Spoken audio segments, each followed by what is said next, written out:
जय हिंद दोस्तों, स्वागत है आप सभी का हमारे YouTube चैनल पर। आज के इस वीडियो में हम लोग यहाँ पर दर्पण प्रतिबिंब और जो जल प्रतिबिंब है उस पर आधारित प्रश्न देखने वाले हैं। और ये घड़ी का ही एक पार्ट है जिसमें इस टाइप के प्रश्न पूछे जाते हैं, जहाँ पर आपको वास्तविक समय दे दिया तो उसका दर्पण प्रतिबिंब पूछ लेगा। यानी घड़ी को जब हम दर्पण के सामने रखेंगे तो कैसा दर्पण में कैसा चित्र दिखने वाला है, उस पर समय क्या होगा उसको हमको बताना होता है। ठीक है, तो इस तरह के सवालों को करने के लिए यहाँ पर हम आपको सिर्फ और सिर्फ 2 ट्रिक बताएंगे और 2 ट्रिक से सारे के सारे इस पर आधारित प्रश्न आपके बन जाएंगे। ठीक है, सिर्फ 2 ट्रिक बताएंगे, तो बड़े गौर से देखते रहिएगा इस पूरे सेशन को, इस पूरे वीडियो को। वीडियो लंबा नहीं होने वाला है, ध्यान दीजिएगा। बहुत ही आसानी से हम सारी चीज़ें आपको समझा देने वाले हैं, ठीक ना। तो यहाँ पर थोड़ा सा बस कॉन्सेप्ट जान लीजिए। यहाँ पर क्या दिया गया है, हमारा दर्पण प्रतिबिंब, ठीक ना। पहले प्रश्न में अगर देखा जाए तो दर्पण प्रतिबिंब दिया है। तो याद रखिएगा, पहला जो हमारा ट्रिक है ट्रिक नंबर 1 है ना। ट्रिक नंबर 1, अगर दर्पण प्रतिबिंब है, दर्पण प्रतिबिंब को इंग्लिश में कहा जाता है मिरर इमेज। क्या कहते हैं? Mirror image. ठीक है, तो मिरर इमेज में अगर हमको वास्तविक समय दिया गया है, घड़ी में कितना समय हो रहा है वो दिया गया है, और हमसे पूछ रहा है कि उसका दर्पण प्रतिबिंब में समय कितना होगा, तो उसको निकालने के लिए क्या करना है आपको? सिर्फ कुछ नहीं करना, आपको 11:60 में घटा देना है। ठीक है, आपको क्या करना है? सिर्फ और सिर्फ इसी में 11:60 में जो हमारा समय दिया गया है इसको घटा देना है। 11:60 का अर्थ क्या क्या होता है? इसको हम 12 भी बजा सकते हैं, है ना, 12 भी कह सकते हैं। और इसी को हम यहाँ पर ये भी तो कह सकते हैं कि ये 23:60 भी यही चीज़ है ना। तो मतलब बस जाने रहिएगा, क्योंकि आगे थोड़ा सा काम आने वाला है। ठीक है, तो जो भी समय दिया रहेगा, अगर हमको दर्पण प्रतिबिंब निकालना है तो उस समय को 11:60 में घटा देंगे। ठीक है, तो अगर यहाँ पर हमारे पास 9:27 दिया है, पूछ रहा है इसका दर्पण प्रतिबिंब क्या होगा, आप क्या करिए 11:60 में से इस समय को घटा दीजिए। तो कितना हो जाएगा? 11:60 में हम घटा देंगे 9:27 को। घटाइए इसको, तो 10 में से 7 गया 3, और यहाँ पर ये हो जाएगा 5 में से 2 गया 3, और 11 में से 9 गया 2, यानी 2:33 हमारा दर्पण पे दिखेगा। यानी ऑप्शन बी यहाँ पर करेक्ट आंसर हो जाएगा। ठीक है, चलते हैं अपने अगले सवाल पर। अगला प्रश्न देखिए, यहाँ पर इसमें बोला है कि दर्पण प्रतिबिंब में समय जो है वो 11:09 दिखा रहा है, तो घड़ी में क्या समय दिखाई देगा। ठीक है, अब चाहे वास्तविक समय देकर आपको प्रतिबिंब का समय पूछ दे, दर्पण प्रतिबिंब का, या फिर दर्पण प्रतिबिंब का समय देकर घड़ी का यानी वास्तविक समय पूछ दे, आपको वही काम करना है, ट्रिक वही लगाना है। ठीक है, तो प्रतिबिंब में समय 11:09 है, घड़ी में समय निकालना है, तो हमको क्या करना है? 11:60 में जो समय दिया गया है उसको घटा दीजिए, यानी 11:09। ठीक है, इसको घटाएंगे तो ये कितना आ जाएगा? 10 में से 9 गया 1, और यहाँ पे हो जाएगा 5, तो ये हो गया 5, और 11 में से 11 गया 0। अब 0 का क्या अर्थ होता है? तो 0 का मतलब होता है 12 बजे, है ना। तो ये हो जाएगा 12:51, यानी यहाँ पर आपका ऑप्शन सी करेक्ट आंसर हो जाएगा। देखिए, सिर्फ एक ही ट्रिक से बनने वाला है, यानी 11:60 में ही हमको घटाना है दर्पण प्रतिबिंब के लिए। ठीक है, चलिए अगला प्रश्न पर चलते हैं हम लोग। अगला प्रश्न देखिएगा, यहाँ पर क्या दिया गया है? दर्पण प्रतिबिंब समय कितना हो रहा है? 10:40 हो रहा है, तो वास्तविक समय बताना है क्या होगा। वही काम करना है आपको, दर्पण प्रतिबिंब है ना, तो 11:60 में जो दिया गया समय है उसको घटा दीजिए, यानी 10:40। ठीक है, 60 में से 40 गया तो हो जाएगा 20, और यहाँ पर 11 में से 10 जाएगा तो 1 हो जाएगा, यानी 1:20 हमारा वास्तविक समय हो जाएगा। ऑप्शन डी यहाँ पर आपका करेक्ट आंसर हो जाएगा। अब थोड़ा सा घुमाने वाला प्रश्न देखते हैं हम लोग, है ना। तो देखिए, यहाँ पर मान लीजिए कि आपके पास जो घड़ी में समय दिया गया है वो दिया गया है 12:52 12 बजकर मान लीजिए 45 मिनट। ठीक है, 12 बजकर 45 मिनट दिया गया है और पूछ रहा है कि इसका दर्पण प्रतिबिंब क्या होगा, यानी मिरर इमेज क्या होगा। तो हमने क्या बताया था कि मिरर इमेज के लिए आपको 11 बजकर 60 मिनट में दिया गया समय को घटाना है। तो इसको घटाइए, यहाँ पर ये हो जाएगा 12 बजकर 45 मिनट, है ना, घटाना है इसको। अब देखिए 60 में से 45 तो चला जाएगा, 60 में से 45 तो हमारा चला जाएगा, लेकिन 11 में से 12 हम नहीं घटा सकते हैं। ठीक है, अगर आप देखेंगे तो जो 11 बजकर 60 मिनट है वो हमारा क्या है, 12 बजे का ही तो समय है। घड़ी में 12 बजेगा तभी तो 11 बजकर 60 मिनट उसको कह सकते हैं। ठीक है, एक्चुअली 11 बजकर 60 मिनट होता नहीं है, ये 60 मिनट जैसे ही पहुंचेगा वो 1 घंटा हो जाएगा, यानी सिर्फ 12 ही बजेगा। ठीक ना, उसी 12 बजे को हम घड़ी में और क्या लिख सकते हैं, तो आप कहेंगे कि 24 बजकर 00 मिनट लिख सकते हैं, या फिर उसी को आप लिख सकते हैं 23 बजकर 60 मिनट, यानी 11 बजकर 60 मिनट को हम और क्या लिख सकते हैं, 23 बजकर 60 मिनट लिख सकते हैं। अब 23 बजकर 60 मिनट में इसको घटा दीजिए, आपका आंसर आ जाएगा। तो 60 में से 45 गया तो ये आ जाएगा कितना, 15 आ जाएगा, और यहाँ से 23 में से 12 गया तो 11 आ जाएगा। तो कितना हो गया यहाँ पर ये हो गया हमारा कितना, 11 बजकर 15 मिनट। ठीक है, तो ऐसे आपको करना है, जहाँ पे नहीं घटेगा वहाँ पे आपको क्या करना है, उसी के बराबर उसी के इक्विवेलेंट दूसरा समय हमको चूज करना है 24 घंटे में। ठीक है, 24 घंटे में। उम्मीद है कि समझ में आ गया होगा इस तरह का अगर प्रश्न देगा तो। ठीक है, चलते हैं अपने अगले सवाल पर। देखिए यहाँ पर अगला सवाल क्या दिया है, यदि किसी घड़ी में दर्पण प्रतिबिंबित समय कितना दिया है, 1 बजकर 55 मिनट हो रहा हो तो वास्तविक समय क्या होगा। तो दर्पण प्रतिबिंब है इसलिए वास्तविक समय निकालने के लिए 11 बजकर 60 मिनट में घटा देना है। सिर्फ एक ट्रिक 11 बजकर 60 मिनट में घटा दीजिए तो कितना हो जाएगा, 60 में से 55 गया 05 हो जाएगा, और यहाँ पर 11 में से 1 गया 10 हो जाएगा, यानी 10 बजकर 5 मिनट। आपका आंसर सी यहाँ पर करेक्ट आंसर हो जाएगा। ठीक है, चलते हैं अपने अगले सवाल पर। इस प्रश्न को देखिए क्या बोला है, यदि घड़ी में समय 12:20 हो रहा हो तो दर्पण प्रतिबिंब क्या होगा। अब घटाना है इसको, तो 11 बजकर 60 मिनट में घटा देंगे 12 बजकर 20 मिनट को। ठीक है, अब देखिए यहाँ पर ये तो घट जाएगा, लेकिन 11 में से 12 नहीं घटेगा, तो आपको 11 बजकर 60 मिनट का इक्विवेलेंट समय लेना है। तो 11 बजकर 60 मिनट का इक्विवेलेंट समय क्या होता है, 23 बजकर 60 मिनट। अब घटा दीजिए तो 60 में से 20 गया, ये हो जाएगा 40, और 23 में से 12 गया, ये हो जाएगा 11। यानी यहाँ पर 12 बजकर 20 मिनट का दर्पण प्रतिबिंब क्या होगा, 11 बजकर 40 मिनट हो जाएगा। उम्मीद है कि ये भी आपको समझ में आ गया होगा। चलते हैं अपने अगले सवाल पर। हमने यहाँ पर दर्पण प्रतिबिंब का ट्रिक तो सीख लिया, दर्पण प्रतिबिंब कैसे निकाला जाएगा, और अगर प्रतिबिंब दिया है तो उसका वास्तविक समय कैसे निकाला जाएगा, सिर्फ एक ट्रिक से हम लोग सीख गए।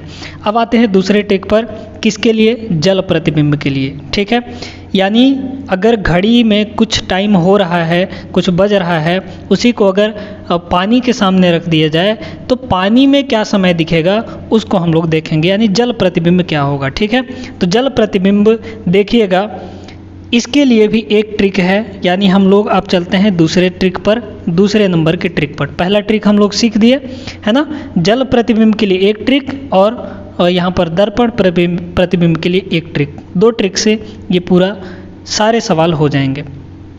इसका ट्रिक ये कहता है कि अगर आपको वाटर इमेज निकालना हो, यानी जल प्रतिबिंब निकालना हो, वाटर इमेज है ना, वाटर इमेज से संबंधित हो, चाहे वास्तविक समय देकर वाटर इमेज पूछे या फिर वाटर इमेज देकर वास्तविक समय पूछे, तो आपको क्या करना है, आपको 18 बजकर 30 मिनट में घटा देना है। जो भी समय देगा उसको 18 बजकर 30 मिनट में घटा देना है। ठीक है, 18 बजकर 30 मिनट पर। देखिए तो यहाँ पर 18 बजकर 30 मिनट में इस सवाल को चलते हैं, देखते हैं, करते हैं कि यहाँ पर वास्तविक समय 7 बजकर 35 मिनट दिया है, तो जल प्रतिबिंब पूछ रहा है कितना होगा। जल प्रतिबिंब के लिए आपको क्या करना है, 18 बजकर 30 मिनट में से दिए गए समय को घटा देना है। तो यहाँ पर 18 बजकर 30 मिनट, इसको घटा दीजिए यहाँ पर 7:35। ठीक है, 7:35। अब देखिए 30 में से 35 तो जाएगा नहीं, तो क्या करेगा, यहाँ से ये जो 30 है ये उधार लेगा इससे। अब आप बताइए कि जो 18 है वो घंटा है हमारा, है ना, घंटा है। तो घंटा जब इसको उधारी देगा एक, तो ये तो 30 मिनट है, तो ये जो मिनट है वो मिनट के ही रूप में एक्सेप्ट करेगा ना। तो यहाँ से 1 घंटा दिया, लेकिन ये क्या करेगा, मिनट के रूप में उसको लेगा। तो 1 घंटा मतलब 60 मिनट, तो 60 मिनट और ये 30 मिनट मिलाकर कितना हो गया, 90 मिनट हो गया। ध्यान दीजिए, फिर से ध्यान दीजिए, यहाँ पर भाई 30 में 35 नहीं घट रहा है, तो ये इससे उधार लेगा, है ना, घटाने में यही तो करते हैं। अब उधार ये एक तो देगा, लेकिन क्या करेगा, यहाँ पर ये जो एक्सेप्ट करने वाला है ये इसको मिनट के रूप में एक्सेप्ट करेगा, क्योंकि ये मिनट के रूप में है। तो 30 हमारा मिनट के रूप में है, ये 1 घंटा लिया, इसका मतलब 60 मिनट लिया, तो 60 और 30 90 मिनट हो गया, है ना। अब ये 1 घंटा दे दिया, तो ये कितना बचा, 17 हो गया, है ना। तो अब 17 90 में से इसको घटाइए, तो 90 में से 35 गया, कितना आ जाएगा, 10 में से 5 गया 5, और 8 में से 3 गया 5, और यहाँ पर 17 में से 7 गया 10, यानी 10:55 हो जाएगा, 10:55 हो जाएगा। इसका आंसर जल प्रतिबिंब क्या होगा, 10:55 हो जाएगा। उम्मीद है ये सवाल भी आपको समझ में आ गया होगा। चलते हैं अपने अगले सवाल पर। अगला प्रश्न देखिएगा, यहाँ पर क्या दिया गया है, यदि किसी घड़ी में जल प्रतिबिंबित समय 11:20 हो रहा हो तो वास्तविक समय, जल प्रतिबिंबित समय हमारा क्या दे रखा है, 11:20, और वास्तविक समय पूछ रहा है। तो हमने क्या बताया था कि जल प्रतिबिंब दे दे वास्तविक समय पूछे, या फिर वास्तविक समय देकर जल प्रतिबिंब पूछे, तो आपको क्या करना है, 18:30 में से घटा देना है जो भी समय दिया गया हो उसको। तो 30 में से 20 गया 10 हो जाएगा, और 18 में से 11 गया, यहाँ पर यह आ जाएगा 7, यानी 7:10 होगा। आपका ऑप्शन डी यहाँ पर करेक्ट हो जाएगा। देखिए बहुत ही आसानी से, आप चाहें तो इसको बिना पेन पेपर उठाए भी बना सकते हैं, सिर्फ 2 सेकंड के अंदर। एक ही ट्रिक, मात्र एक ट्रिक, है ना, मात्र एक ट्रिक। जल प्रतिबिंब के लिए क्या करना है, 18:30 में से घटाना है, और दर्पण प्रतिबिंब के लिए आपको 11:60 में से घटा देना है। नहीं घटेगा तो उसका इक्विवेलेंट टाइम लिख लीजिए, है ना, आ जाएगा आपका आंसर। चलिए चलते हैं अपने अगले सवाल पर। अब यहाँ पर देखिए ये थोड़ा सा अलग है ना। यहाँ पर क्या दिया गया है, दर्पण प्रतिबिंबित समय कितना दिया है, अब यहाँ पर सेकंड के रूप में दे दिया है ना। तो सेकंड के रूप में दिया है, तो इसको थोड़ा सा समझिए, ठीक ना। क्या दिया है यहाँ पर, 10:30 और कितना सेकंड, 50 सेकंड। तो इसका पूछ रहा है वास्तविक समय। क्या दिया है यहाँ पर, दर्पण प्रतिबिंब दिया है। तो दर्पण प्रतिबिंब के लिए अगर सिर्फ घंटा और मिनट दिया रहता है तो हम किससे घटाते हैं, 11:60 में घटाते हैं, है ना, 11:60 में।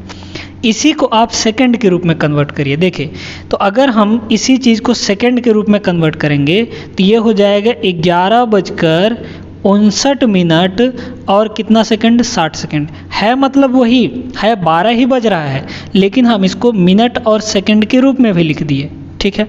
तो 11:59 और 60 सेकंड, हम 11:60 को लिख सकते हैं, ऐसा कुछ, ठीक है। अब इसमें से अगर सेकंड के रूप में आपको दिया है तो आपको 11:59 60 सेकंड में घटा देना है। तो यहाँ पर 11:59 और कितना सेकंड, 60 सेकंड। भाई 60 सेकंड मिलाकर ये कितना हो जाएगा, 1 मिनट हो जाएगा। 1 मिनट इसमें जुड़ेगा तो ये 60 मिनट हो ही जाएगा, है ना। और 60 मिनट मतलब 1 घंटा, तो 1 घंटा इसमें जुड़ेगा, मतलब कुल मिलाकर है ये 12 बजे ही, है ना, है 12 बजे का ही समय, लेकिन हमने इसको तोड़ दिया है मिनट में और घंटे में, ठीक है। अब इसको घटा दीजिए आप, तो यहाँ पर 60 में से 50 गया, कितना हो जाएगा, 10 हो जाएगा। फिर यहाँ पर ये गया 9, 5 में से 3 गया 2 हो जाएगा, और 11 में से 10 गया 1 हो जाएगा, यानी 1:29 और 10 सेकंड यहाँ पर आपका आंसर होगा। 1:29 10 ऑप्शन बी करेक्ट हो जाएगा। उम्मीद है ये भी आपको समझ में आ गया होगा। ध्यान दीजिएगा, यहाँ पर अगर यहाँ पर आपको सेकंड के रूप में भी दे रहा है तो आपको किस में से घटाना है, 11:59:60 से घटा देना है ना। चलते हैं अपने अगले सवाल पर। तो देखिए अगला प्रश्न क्या दिया है, यदि किसी घड़ी में 5:50 बज रहा हो तो जल प्रतिबिंब में क्या समय दिखाई देगा। अब ये जल प्रतिबिंब का है, यानी दूसरा ट्रिक हमारा लगेगा। दिए गए समय को किस में से घटाना है, 18:30 में घटा देना है। तो घटा दीजिए इसको, ये हो जाएगा कितना, 5:50। अब यहाँ पर देखिए 30 में से 50 तो घटेगा नहीं, तो क्या करना है, ये इससे कैरी लेगा, 1 घंटा लेगा, 1 घंटा इसको किस में बदलेगा, मिनट में बदलेगा और मिनट के रूप में एक्सेप्ट करेगा। तो 1 घंटा मतलब 60 मिनट, और 60 और 30 ये कितना हो जाएगा, 90 मिनट, और ये 1 घंटा दिया तो ये हो जाएगा 17। ठीक है, अब इसको काट दीजिए, अब इसमें से घटा दीजिए। तो 90 - 50 कितना हो जाएगा, ये हो जाएगा 40, और 17 में से 5 गया, हो जाएगा 12, यानी 12:40 होगा। यहाँ पे ऑप्शन बी इसका करेक्ट आंसर हो जाएगा। अगर घड़ी में 5:50 हो रहा है तो उसका जल प्रतिबिंब 12:40 हो जाएगा। ठीक है, चलिए अब यहाँ पर हम क्या करते हैं, एक सवाल और हम लोग देखते हैं। चलिए ये प्रश्न देखते हैं। वास्तविक समय हमको कितना दिया है, 9:50 है ना। तो जल प्रतिबिंबित समय क्या होगा, जल प्रतिबिंब के लिए 18:30 में घटाते हैं, घटा दीजिए इसको, तो 9:50। अब देखिए फिर से नहीं घट रहा है, तो आपको क्या करना है, यहाँ से उधार ले लेना है। तो ये हो जाएगा कितना, 90, और ये बचेगा 17। अब इसको हटा दीजिए, अब इसमें से घटा दीजिए, तो 17 - 50 कितना हो जाए, 90 - 50 40 हो गया, और 17 में से 9 जाएगा तो ये आ जाएगा 8, है ना, 8, यानी 8:40 इसका जल प्रतिबिंब वाला समय होगा। ऑप्शन डी यहाँ पर करेक्ट आंसर हो जाएगा। तो इस वीडियो में हमने जल प्रतिबिंब और दर्पण प्रतिबिंब पर आधारित जितने भी तरह के प्रश्न बन सकते थे, और उनके लिए एकदम सटीक तरीका, एकदम शॉर्ट ट्रिक हम आपको बता दिए हैं। अब आप कहीं भी किसी परीक्षा में अगर ऐसा प्रश्न आ जाता है तो आप नहीं अटकेंगे। ठीक है, और बहुत ही कम समय में इन प्रश्नों को आप बना ले जाएंगे। उम्मीद है कि ये सेशन आपको पसंद आया होगा। पसंद आया हो तो वीडियो को ज़रूर से एक लाइक कीजिए, और अपने दोस्तों के साथ शेयर ज़रूर कीजिएगा। चैनल को साथ में सब्सक्राइब भी कर लीजिएगा। मिलते हैं अगले वीडियो में। अगले वीडियो में भी हम लोग यहाँ पर रीजनिंग के बहुत ही मस्त सवाल करने वाले हैं, है ना। तो चलिए फिर, तब तक आप सभी अपना ख्याल रखिए। जय हिंद।